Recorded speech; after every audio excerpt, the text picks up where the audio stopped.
अस्सलाम वालेकुम everyone, welcome back to my channel. कैसे हैं आप सब लोग? उम्मीद करती हूँ सब ठीक ठाक होंगे और खैरियत से होंगे। आज इस वीडियो में हम बात करने वाले हैं कि वाइट डिस्चार्ज का जो मसला औरतों को रहता है, जिससे उन्हें लगता है कि शायद हमारे पीरियड्स आने वाले हैं, प्रेगनेंसी है या ओवुलेशन है या लिकोरिया का प्रॉब्लम हो गया है, और किस टाइम पे उन्हें डॉक्टर के पास जाना है और किस टाइम पे जो है ये सब चीज़ें नॉर्मल हैं।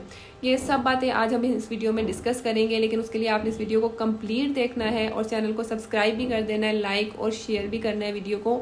आप थोड़ा सा सपोर्ट किया करें ताकि हमें और ज़्यादा मोटिवेशन मिले और हम आपके लिए कंटेंट लाते रहें।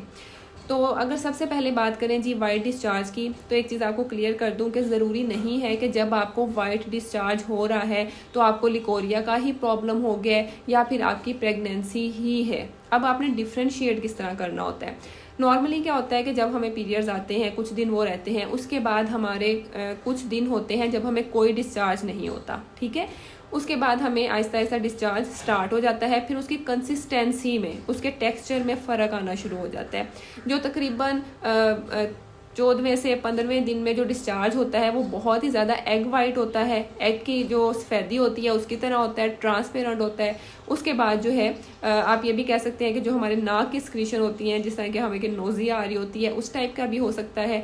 तो इस डिस्चार्ज को हम कहते हैं कि ओवुलेशन का साइन है, क्योंकि उस टाइम पे हमारी बॉडी अपने आप को तैयार कर रही होती है प्रेगनेंसी के लिए, कंसीव करने के लिए, ताकि अगर हम अपने शौहर से मिलते हैं तो हमें किसी भी तरह का पेन वगैरह ना हो और वहाँ पे जो लुब्रिकेशन है वो मेंटेन रहे। इसके अलावा जो होता है ये डिस्चार्ज हमारी वजाइना की हेल्थ के लिए भी बहुत अच्छा होता है, क्योंकि इसमें जो है बिल्कुल प्रोटेक्शन रहती है। बैक्टीरियाज या इन्फेक्शन जितने भी होते हैं वो वहाँ से पास नहीं कर पाते हैं इजीली, और जब भी वो वॉश आउट होता है तो उसके साथ ही बाहर की तरफ चले जाते हैं। नॉर्मली भी वहाँ पे बैक्टीरिया प्रेजेंट होते हैं, लेकिन कुछ अच्छे वाले बैक्टीरिया होते हैं, जिस तरह हमारे पेट में भी कुछ अच्छे वाले बैक्टीरिया प्रेजेंट होते हैं। तो कुछ अच्छे बैक्टीरिया वहाँ पे होते हैं जो कि उसकी पीएच को बैलेंस रखते हैं, ठीक है।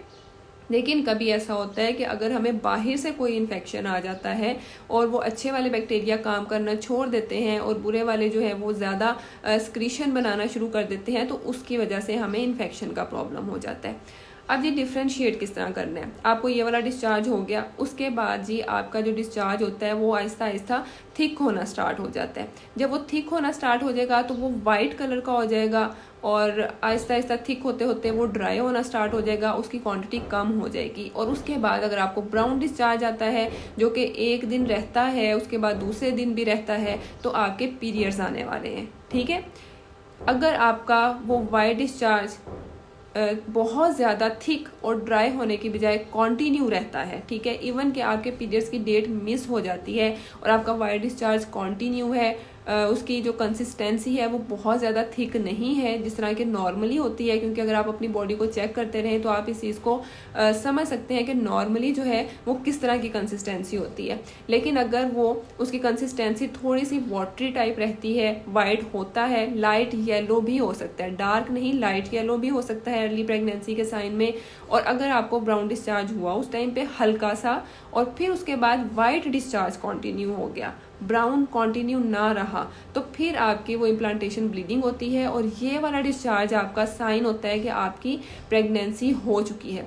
उसके बाद थ्रू आउट द प्रेगनेंसी आपका डिस्चार्ज जो होता है उसकी क्वांटिटी इंक्रीज ही रहती है, ताकि आपकी बॉडी को प्रोटेक्ट किया जा सके जितने भी जर्म्स हैं उनसे, ठीक है। तो ये वाला जो डिस्चार्ज होता है ये आपका अर्ली प्रेगनेंसी साइन होता है। इस चीज़ को जब आप नोट करेंगे तो आपको ऑटोमेटिकली डिफरेंस पता चल जाएगा। अब बात करें कि लिकोरिया कैसे होता है। अगर आपके डिस्चार्ज में dark yellow colour, green, bleeding की तरह का या ब्राउन कलर हो गया, उसके साथ आपको काफ़ी ज़्यादा गंदी स्मेल आ रही है, आपके पेट के निचले हिस्से में दर्द हो रही है, कमर में दर्द हो रही है, या फिर जो है आप अपने शौहर से मिलते हैं उस टाइम पे आपको पेन होती है, यूरिन करते वक्त आपको जलन होती है, पेन होती है, तो इतने इस तरह के जितने भी साइंस होते हैं वो आपका ये चीज़ शो करते हैं कि आपको इन्फेक्शन का प्रॉब्लम हो चुका है। अब वाइट भी हो सकता है इसमें डिस्चार्ज, बिल्कुल वाइट, लेकिन वो दही की तरह का अगर होगा, फटा हुआ सा उसका टेक्सचर होगा, तो इसका मतलब है कि आपको फंगल इन्फेक्शन हो गया। अब कुछ इन्फेक्शन जो होते हैं ना वो लोकल होते हैं। अगर आपकी अर्ली प्रेगनेंसी भी हो गई है ना तब भी आपको इन्फेक्शन का बहुत ज़्यादा चांस रहता है, क्योंकि आपकी बॉडी की इम्यूनिटी कम होती है, ठीक है। तो उस टाइम पे भी आपको अगर इस तरह के कोई भी साइन आते हैं तो आपको फ़ौरन ट्रीटमेंट लेने की ज़रूरत होती है, डॉक्टर को एग्जामिन करवाने की ज़रूरत होती है, क्योंकि अगर ये इन्फेक्शन आपका बच्चादानी की तरफ चला जाता है तो उसमें काफ़ी ज़्यादा फिर आपको हैवी डोजेस की ज़रूरत पड़ती है जो आप मेडिसिन यूज़ करते हैं। जो लोकल इन्फेक्शन होता है जो कि बिल्कुल देख के पता चल जाता है डॉक्टर को, तो उसके लिए आपको वो क्रीम बेस्ड जितनी भी मेडिसिन है वो दे सकती हैं लोकल अप्लाई करने के लिए। आपको वो दे सकती हैं, वजाइनल वॉश दे सकती हैं कि इससे आपने इसको अपनी वजाइना को वॉश करना है, या फिर जो है वो मैं नॉर्मली जो है वैसे भी क्रैनमैक्स साशे जो हैं वो लाजमी रिकमेंड करती हूँ, जाके आपकी प्रेगनेंसी है और नहीं भी है, अगर आपको कभी इन्फेक्शन का प्रॉब्लम रहता है तो आपकी यूटीआई को एक हेल्दी रखने के लिए जो है वो आप क्रैनमैक्स साशे यूज़ कर सकते हैं, लेकिन वो आपका ट्रीटमेंट नहीं है। ट्रीटमेंट आपका इन्फेक्शन की बेस पे ही किया जाता है कि किस तरह का आपका इन्फेक्शन है, उसके अकॉर्डिंग आपको मेडिसिन दी जाती है। इसके अलावा आपको नीचे रखने के लिए मेडिसिन भी दी जाती हैं जो कि वन टाइम ही आप रखते हैं और उसके बाद आपको दोबारा ज़रूरत नहीं आती है। और अगर आपका इन्फेक्शन बच्चादानी की तरफ जा चुका है तो उसके अकॉर्डिंग फिर डॉक्टर आपको दवाई देती है जिसका कोर्स थोड़ा सा लंबा होता है, 1-2 महीने चल सकता है और उसके बाद आपका वो इन्फेक्शन ख़त्म हो जाता है। लिकोरिया भी आपका इसी इन्फेक्शन की वजह से होता है, ठीक है, क्योंकि वहाँ पे जो गंदे वाले बैक्टीरिया होते हैं वो आ जाते हैं, वो बढ़ा देते हैं, उसकी वजह से आपका इतना ज़्यादा जो है वो वाइट डिस्चार्ज होता रहता है, स्मेल भी आती रहती है और आपकी कमर में भी दर्द रहता है, ठीक है। जब आपका इसका इन्फेक्शन का प्रॉब्लम सोल्व हो जाता है तो ऑटोमेटिकली आपका लिकोरिया का प्रॉब्लम सोल्व हो जाता है। इसके अलावा आप क्या कर सकते हैं, आप जंक फूड को अवॉइड करें, आप हेल्दी फूड खाएँ, वेजिटेबल फ्रूट्स जितना भी हो सकता है, पानी ज़्यादा से ज़्यादा पिएँ। इसके अलावा जो है वो अपने आप में सफाई रखें, अपने आप को साफ सुथरा रखें, कॉटन की जो पैंटीज़ हैं उनको यूज़ करें, मतलब नॉर्मल ऐसी हमारी रूटीन की चीज़ें हैं कि अगर हम उनको चेंज करते हैं तो हम इस इन्फेक्शन से थोड़ा सा बच सकते हैं। इसके अलावा क्या होता है कि जो सेक्सुअली ट्रांसमिटेड डिजीज़ होती हैं उससे भी आपको इन्फेक्शन होता है। अगर आपके हस्बैंड को किसी भी तरह का इन्फेक्शन का प्रॉब्लम है तो उससे भी आपको ट्रांसफ़र हो सकता है।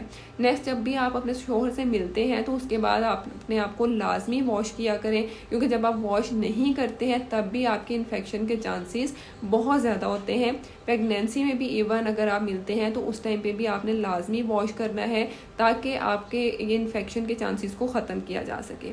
सो आई होप कि इस वीडियो में मैंने आपके काफ़ी ज़्यादा चीज़ें क्लियर कर दी होंगी और डिफरेंस भी मैंने बता दिया है।